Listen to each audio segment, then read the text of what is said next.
Welcome to It's a Privilege podcast, where we explore the possibilities of our privilege. This is part one of the privilege of choice. On today's episode, our special guest is Dr. John Francis, the Planet Walker. He chose to be silent for 17 years and chose not to ride a motorized vehicle for 22 years. Why? I guess you're going to have to stick around and find out. I also have the privilege of having two wonderful co-hosts, Dr. Seria Chatters, a TEDx speaker and mental health and wellness expert, and Brandon Rhodes, a gamer, improviser, and DEI director of Happy Valley Improv. What can you expect this episode? First, our crew is going to chat and explore the privilege of choice. And then we'll get into the privileged perspective with Dr. Francis and hear a story about how choice has impacted his life. To get started, let's check in on our own privilege. Dr. Seria Chatters and Brandon Rhodes, how y'all feeling today? Fabulous. I'm doing really good. Really?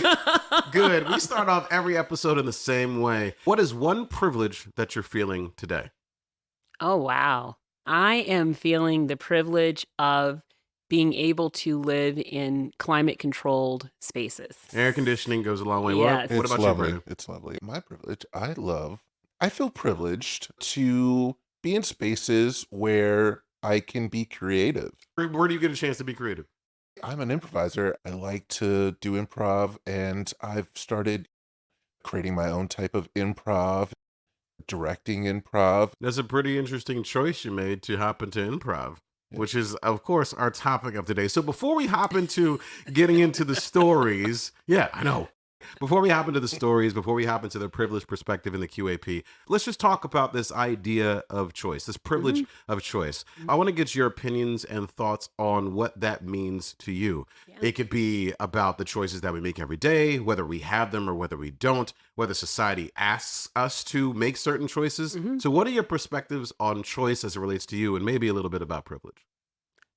I feel that sometimes if people understood the privilege of choice, that they may feel more in control in life than they probably typically feel on a day-to-day basis, because they may not really recognize how some of the choices they have are not necessarily choices that others have. There are choices that I have been able to make as an individual who is legally blind, but not blind, Gotcha. that makes it to where there are privileges that I have. For example, that a person who is blind and needs a cane and depends on a cane, they don't get to walk into an interview room, for example, without a very obvious statement of otherness. Right. That I have a cane and I'm supposed to use it, but I don't. I can travel spaces without it. So Hopefully your doctor's not listening. Like, no, listen. Right, No, that's not what I mean. but when I think about choice, it's interesting because the field that I'm in now, in higher education, would probably not have necessarily been my choice, and I ended up in it because actually my undergrad degree is in business administration marketing, and when I graduated and I was looking for jobs, a lot of people get into the marketing field through sales, Okay, right? yeah. But what sales often requires is they say you must have a car, must have a driver's license, right? Okay, yeah. And so when I would try to apply for jobs because I'm not able to drive, that immediately took me out of being able to do a lot of those jobs. Interesting. And so even though I would have chosen to go into that space, which is what I really wanted to do, my inability to be able to do one of the basic things that nowadays, right, that's actually really different because Right. you could do sales from your home, Yeah. right? But not at the time that I got. So then I decided, I was like, I need to find a field that I actually can do as a person with a disability. So there's things that I could have continued to try to move in that direction and continuously have doors slammed in my face because there was not a way for me to wish away that. But am I excited about where I am now? Yes. This is not a woe is me story. But what I'm just saying is that some of us, I think our paths are sometimes chosen for us. The fact that you can be alone in your car, or the fact that someone's always having to drive you, somewhere. Yeah. You're never alone. Solitude and driving, being able to play music, Mm. drive by yourself, Mm. being alone, the privilege in that. Some people will never have that privilege, Gotcha. right? Brandon, what's your Yeah. opinion? What's your thoughts on choice? Just I got to think about the privilege in regards to the amount of choices that you have in any Yeah. given I love that. situation. Yeah. Like you might have a choice, but like you said, some of those choices some of those options might go away because of the amount of privilege you have or have not. Right. Absolutely. Yeah. And I would have to agree with that. Some people Right. don't have the option to do that because of resources, because of the way their life went for the moment. Maybe they're living through a natural disaster. Any one of many things could limit the amount of choices one has, Right. and the simple ability to make the choices that we do every single day carry a bit more weight when we hyper focus on the fact of like, I'm choosing to do this. I take it for granted every day, but I'm choosing to do this. And what happens as a result of it? How do I tackle this and take it and appreciate it? To me, that's a space that we hopefully will dive more into as we continue talking. Yeah. So, Dr. Chatter, since there's this accessibility piece, before we hop into the video, what else? Is there anything else about choice that you want to bring up? Yeah, I think that when you have limited choices, I think that one of the things that this conversation has really brought to light for me is potentially my choice in career path has been heavily weighted in trying to fight for people to have more choices. Sometimes, unfortunately, in a world in which there are, let's just say, levels of discrimination that exist, Okay. right? Yeah. And that means that some people, because of their perceived identity, their choices could be limited, right? Yep. Before they even have opened their mouth. And I think that's one of the things that I really have I want my children to have more choices. And when I was in the school district, I considered all the children in the school district my children, Okay. and I wanted them to have more choices. So I Wait, think, what was your role in the school district? oh, I was a director of equity. So I Okay. was the first director of equity here in State College Area School District. And I think one of the other important parts about that is I was the only director of equity in central Pennsylvania. So I Mm. supported the work of most of the central Pennsylvania school districts as well. So I think that I hadn't thought about that until this conversation, that my mom is from Trinidad. So I'm one of the first in my family that's born here in the United States. Right. Yeah. And I know that my grandmother moved to the United States and brought my mom because my grandmother always said she wanted her kids to have more choices. Right? Yeah. And then so our entire life being brought up in a household with a father that was in the military, and then my mom was from Trinidad. My mom always talked about how she came here. She worked in the fields picking oranges and picking fruit. And as a teenager, had 4 to 5 jobs. And she said that she would go to school, and because she did not have time to do her homework, because she got off of school and she got on the bus to go to the field to work, she said she would be doing the homework of one class in another class, right? Because she Yeah. said, and sometimes she would be falling asleep because she was so tired. But she said when she grew up, she wanted to make sure her kids had more choices and were not relegated to the choices that she had as a kid. And so I think that knowing what my parents did for me, I am hoping for other kids to be able to do it to where we provide a world for them that doesn't limit their choices. So to this right? point, real quick, and I want to Yeah. heard from both of you on this. Yeah. All right, this was your mom you're speaking about, right? Yeah. Okay, so your mom gave you the option to have more choices in life. Absolutely. How do you think that she would feel if you chose not to actuate those choices? Like right? Like so your mom worked real hard to make sure you had choices, yeah, right? And all of us are trying to right. build lives in which we create choices for our Right. families and our loved ones. And a lot of people say that choice comes from mindset. But what happens, or what is the impact of someone not taking advantage of the choices that they have? So I don't know, and I'll say with a Caribbean mother, I don't know if I had a choice to not take. No, okay. She didn't have a choice. She had no Right? choice. I didn't have there was a rock, it was my mom, right? And a hard place, that was my mom and I. No, but even being a child that grew up having a disability, my mom never treated me like I had one, right?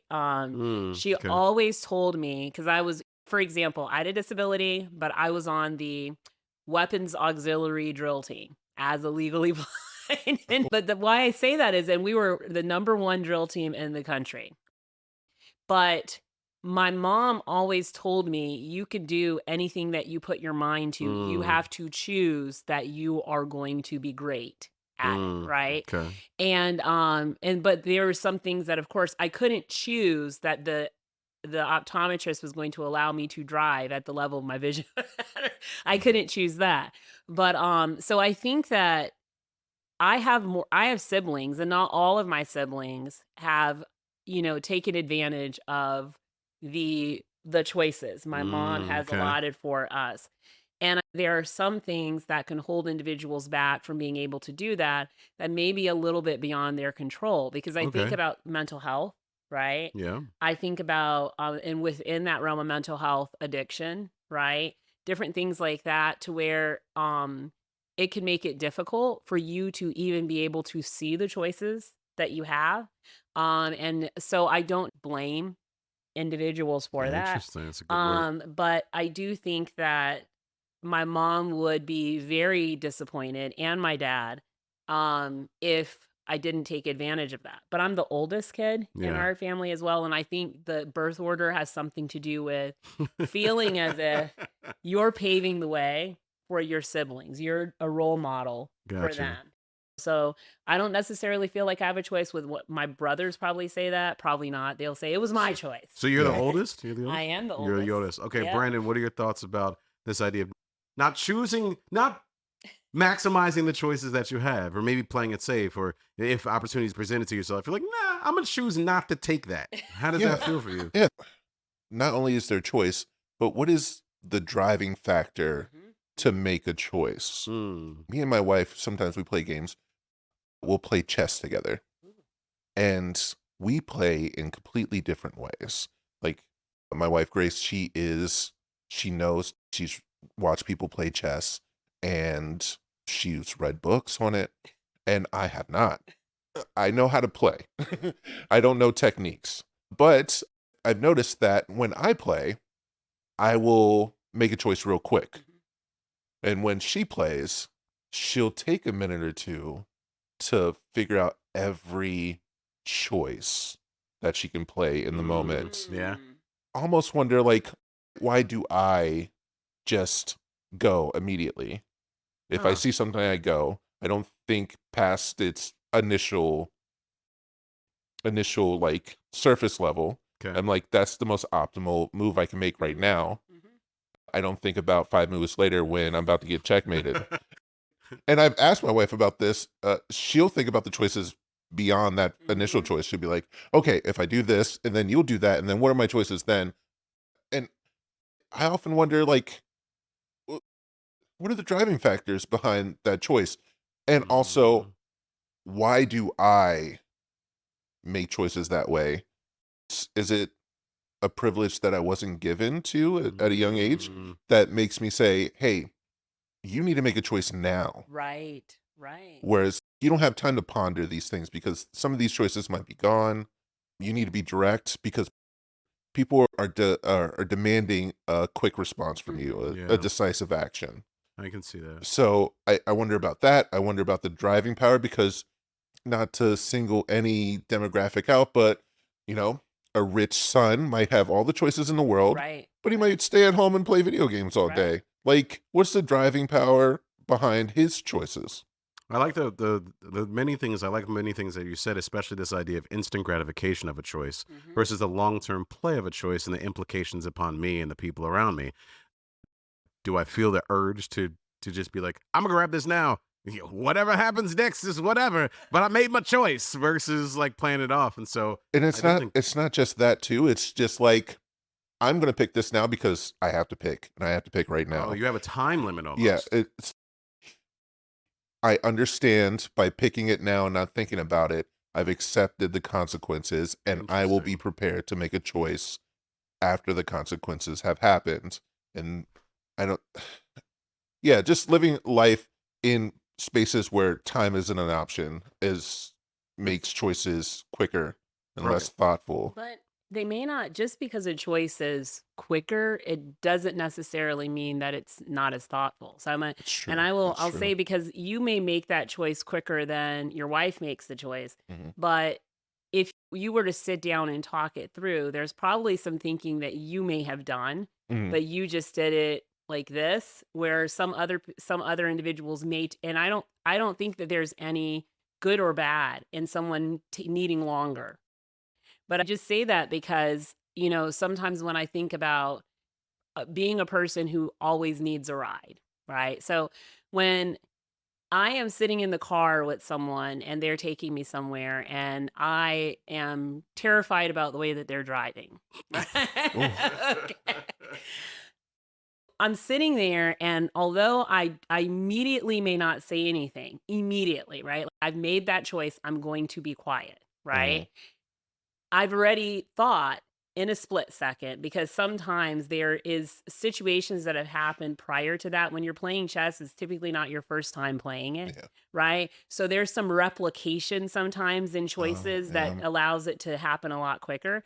But I may think in that moment, I'm not going to say anything because I need this ride next time, right? And if I Oh, say something, yeah. this person may not want to give me that ride next time because I made a choice to open up my mouth and say, "You ran that red light," right? Hmm. Yeah. Kind of a so I think that sometimes, like, we may perceive time in the amount of time it takes to make a choice with the depth of thought that went into making that choice, right? And that might not necessarily be the case. But it seems like there's also a sense of possible retaliation that impacts your choice, right? Oh, yeah, Like even if absolutely. it's not like a really like a crazy terrible thing, but just the fact that you rely on rides and you're like, I don't know if I want to mess this up. I'm choosing not to do this.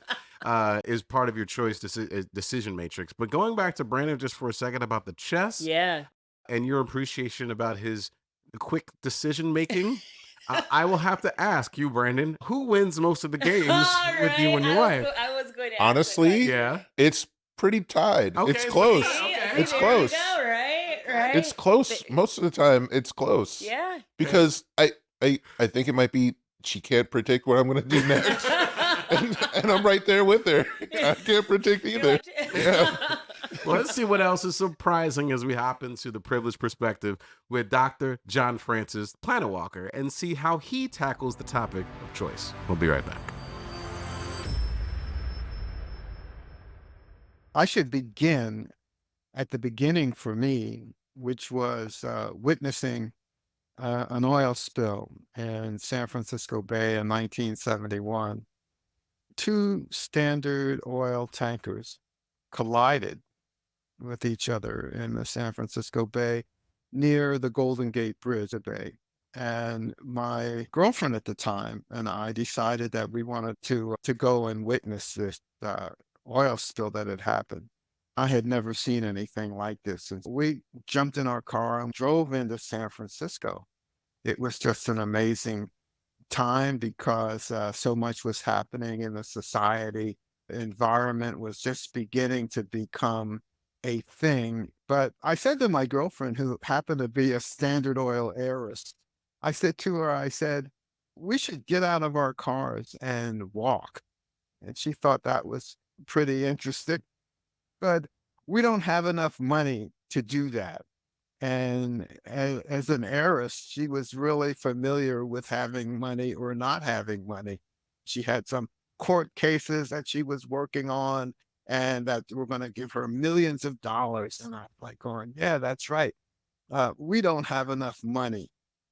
But we drove home and talked about the spill, and everybody was saying things like, boy, we should give up riding in these cars. And then something happened, which was a deputy sheriff in our town. We lived in this little town called Inverness in Northern California in the Point Reyes Peninsula. There's only 350 people in our town in the winter. So we knew everyone. And the deputy sheriff, who looked at us as suspect hippies. He was out in his boat in Tamales Bay, which is the bay that our town is on, and a long, narrow bay. And a storm came up and flipped the boat over, and he was lost. His wife and his kids were saved by a group of people, but he was lost and they never found him. But that day, we decided to honor Jerry Tanner by walking to San Anselmo, which is about 20 miles away, to dance at the Lion's Share, a nightclub there. And we were going to hear the Youngbloods, who made popular the song Get Together. It's an anthem for the 60s. Come on, people, smile on your brother. And they lived in our town. And so we were going to walk there to celebrate Jerry's life, and we were going to dance. And I don't know how many of you have ever walked 20 miles. We started out in the afternoon and realized that this was going to be an all-day thing.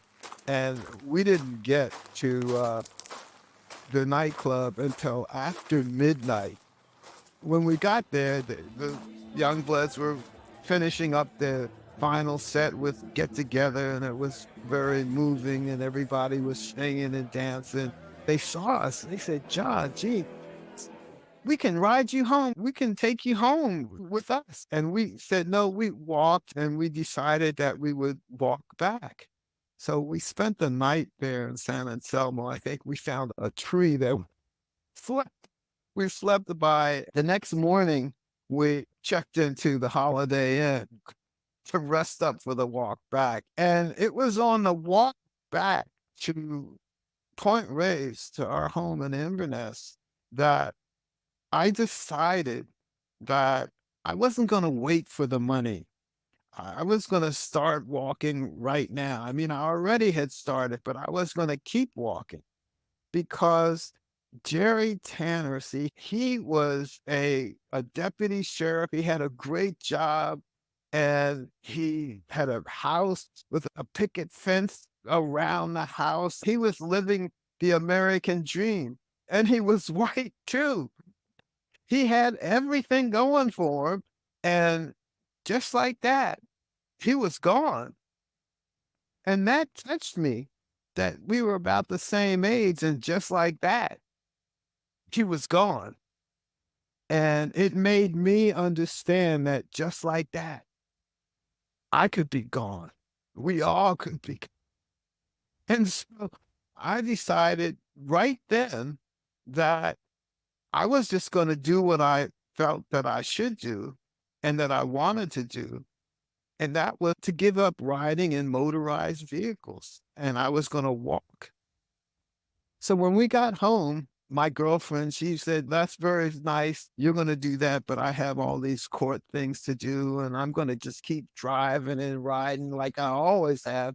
And I said, I'm just going to walk. And I think that was the decision I made, and I had this opportunity to make it. And as I started walking, and I'd walk from our town to the next town, which was Point Reyes, and that was only about Point Reyes Station was about 4 miles away from Inverness. So I would walk there every day. I'd do shopping. I'd go visit people, and it took a little bit of time. But the thing that I really liked was that in the mornings, when people got in their cars and they would drive over the hill, I would still be in Inverness, and I was still living in this beautiful place, and I just was able to stay there. And I thought that was such a gift to me. But as I walked from one town to the next town, people would stop and ask me if I wanted a ride because they say, John, it's really hard walking out here. And how are you going to get around? How are you going to make a living? And I really didn't have the answer to those questions.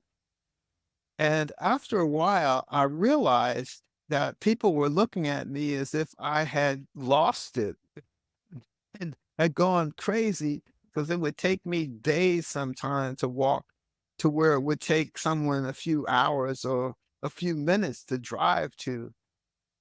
And I started to wonder, maybe I shouldn't have given up riding in cars. But my mother would say that because I was so hard headed, I could not ride in cars now that I had made that choice. I think what really made it difficult for me is that I found that I was arguing with people all the time about my choices not to ride in cars. And that was a very interesting place because I just got tired of arguing and I got tired of telling people what I thought was we could make a difference if you didn't ride in cars. And people said, John, you're not riding in a car ain't gonna make no difference for nobody. And I thought about that. And then on my birthday, I think it was my 27th birthday. That's the 23rd of February. I can remember it. And it was 19. I decided I was not going to speak for one day. And I got up in the morning and I didn't speak. I slept out on the mesa and I came into town and I wasn't speaking. I was just listening. And that choice, along with not riding in cars, really changed my life. Not riding in cars and motorized vehicles, that was one thing, but to not speak was another thing. And from that decision not to speak on my birthday, I realized I hadn't been listening. And because I hadn't been listening, I had stopped learning. And so I realized I had to do this if I was going to keep learning. And so as the story goes, I didn't ride in cars and I didn't speak for 17 years. And I didn't ride in cars for 22 years and I didn't speak for 17 years. One day after I had been walking for a while and I was silent at this point, I had been walking up in Oregon and I was coming back through the Siskiyou Mountains in California and I came out of the Siskiyou Mountains and then came into the redwoods in Northern California, and it was raining. It was really raining, and Native people did not like to walk through the redwoods because they were such old spirits, and it was they're very wary of being a person walking through these beings that were so old. And so I felt that. I'm walking through the redwoods, and one of the things I know why they didn't walk through the redwoods is because they got even more wet because the trees were dripping water on you from the rain, even after the rain stopped. And I came out of the redwoods and I was like in a place called heading into Garberville, but I was up on the kind of a hill, and the next town down in this valley was called Garberville. I was so wet and I was cold. I just wanted to be in Garberville, and I had enough money, I thought, to go rent a hotel room. That's what I wanted to be. I wanted to be in that warm hotel room. And I thought that there is a big rig that's parked up on the top of this hill, right on the edge of the hill. And a lot of times, big rigs stop for me and ask me if I want to ride, and I always say, no, I don't. I make my fingers walking and I point in that direction, and they go, oh, so you're walking. Oh, fine. But I thank them to let them know that I appreciate them stopping. And here, this big rig has just passed me and it's parked up on this hill and put its brakes on and its lights are flashing. And I'm going, this guy wants to give me a ride. I'm going to get in that big rig and I'm going to ride it down into Garberville. And I'm going to get to a drying place where I can dry my clothes out, a laundromat, and I'm going to get a hotel room. And I could see all the people there who were caught in the rain, like me, people who lived outdoors. Whenever it rains, they get to the laundromat and dry their clothes, or they find a shelter somewhere. Well, I start to walk up to the big rig there, and it was like I'm like going, this is What am I going to do? This is it. I'm going to get in this big rig and I'm going to drive. This is going to be the first time I've been driving. I'm going to give up this whole journey. I don't even know, am I going to start talking or not? I haven't thought of that. And so as I get up closer and closer to the big rig, and I'm finally there at the back and the lights are still flashing, and I'm moving over to the passenger side and to get ready to walk up to the door, and I hear the air brakes go off, and I hear the first gear of this big rig. It's 25 gears or however many gears they have, but it just jumps a little. And the next gear, and it jumps a little more and goes a little further, and I go, wait a minute, and it just goes through all the gears, and it goes over the hill and down into Garberville. I'm like going, what? I was going to get in that big rig, and it's gone now. And I said, huh, I'm just there sitting thinking about that. The rain stops, and the clouds part, and the stars start twinkling in the sky. I go, oh my goodness. And I go, huh, so that's it. So I walk over to some little knoll on the hillside, and I take out my sleeping bag, which is still wet, and it's a beautiful night, and I make the best of it, and I go to sleep, and in the morning, I walk down into Garberville.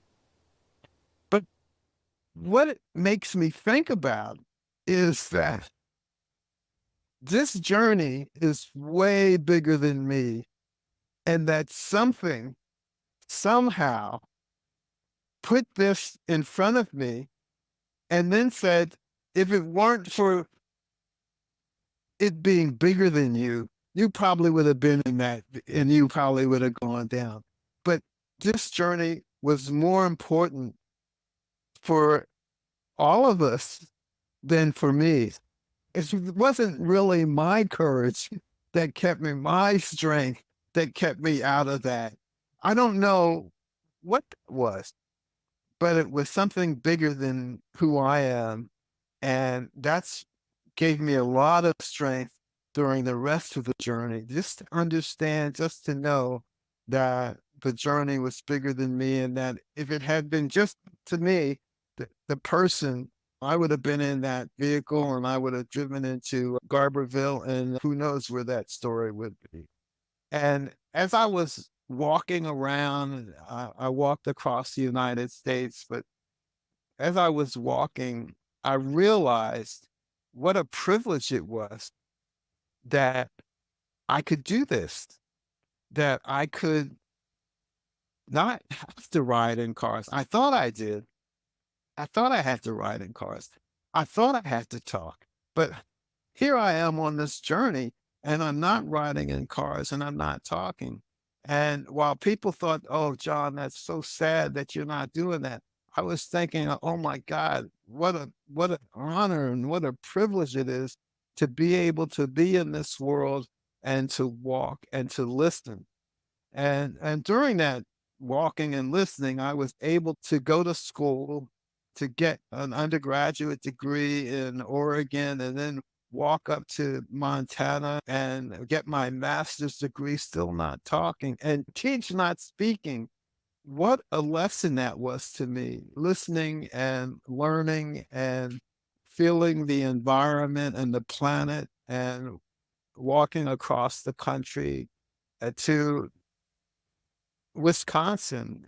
And there I got my PhD. I studied for my PhD. This is all without speaking. And so, while it may sound like, wow, this is really an amazing feat, but at the same time, it was such a privilege uh, to be able to do that and to make those choices. I don't even know if I could say that the choices were mine. They seem to be mine to make, and but it also seemed to be something that was just happening, that was just happening to me in my life.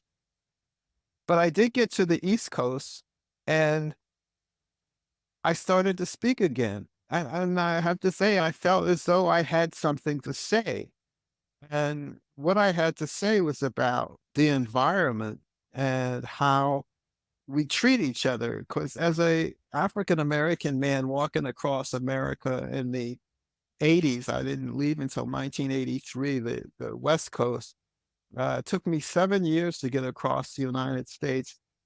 But during that time, my parents thought I would be murdered or assassinated or whatever, what have you, walking across America as a black man. But what I experienced was something called human kindness that seemed to transcend race and politics and cultures. Just we all could be kind. We all can be kind to each other. And so when I got to the East Coast, I felt that, yes, I learned all the way up to a PhD level about environment, and I studied oil spills specifically. But what I realized was that if people were part of the environment, then how we treated each other was really going to be very significant. If it weren't for the way people treated me walking across America, I wouldn't be here today.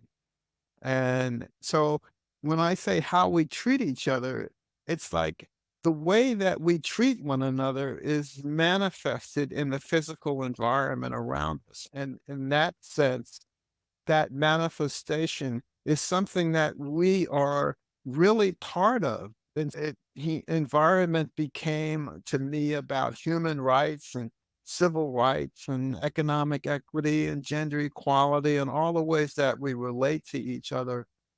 Specifically, it's about human kindness because if we were kind to one another, and I tried to think, well, what is it that we're missing? Why are we having so much problems? What is the key? What's the answer to that? And it was, if we were kind to each other, it would all go away. It would all go away. I don't know if that's possible, but it's possible with each person can be empowered to be kind, and so that became my mission to talk about kindness. But it all started from those choices that I made or those things that happened to me. I can't really take credit for that. I would love to say that it's because of my courageousness, but I just feel like I'm just a part of something that's much, much bigger than me, and that these things, we're moved by these things.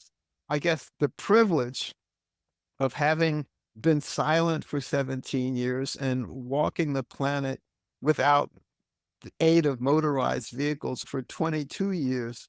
And I guess that gives me a certain perspective that maybe I'd like to share with all of us. I still feel that it was because of that I had the privilege and the honor of being this person.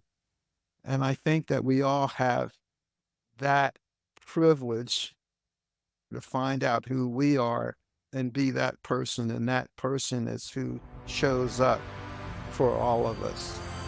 And that's where we're going to end it for part one of the privilege of choice. Come back next episode where we discuss the story you just heard and dive even deeper with Dr. Francis with the QAP questions, answers, and privilege. In the meantime, go to our social media at PrivilegePod on all platforms and let us know some of your thoughts and how privilege of choice has impacted your life. Thank you for listening. Thank you for sharing. And of course, it's a privilege.